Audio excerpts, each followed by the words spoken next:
Hi, this is Dr. Tom, and I'm talking to you again about the HCG diet. I've had patients ask about the possibility in phase 2 of having dizzy spells.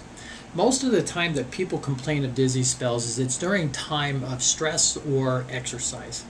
So if you do look at the original transcript that was written by Dr. A.T.W. Simeons, who started this, he very much frowned on rigorous exercise. As a matter of fact, mild to moderate exercise.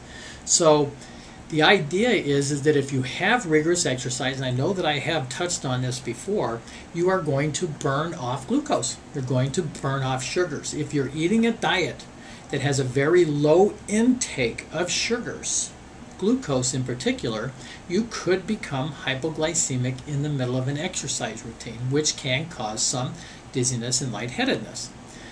The other time that we might see somebody have hypoglycemia are diabetics who are either taking diabetic medications such as metformin or are taking insulin or insulin. So if they take an insulin dose in the morning, it lowers the blood glucose, and then you go into rigorous exercise and further lower your blood glucose to a critical level, you can become hypoglycemic. The average person, however, that does not have diabetes or who is not doing rigorous exercise but is doing just moderate exercise, walking as they're instructed to do 15 to 30 minutes or per day, or doing an exercise that their body has been used to over a prolonged period of time. Most of the time the dizziness is because of dehydration, that people are not hydrating enough. It's one of the reasons why we tell people to drink a gallon of water, knowing that not everyone's going to drink a gallon, but you try to keep up and drink as much water as possible.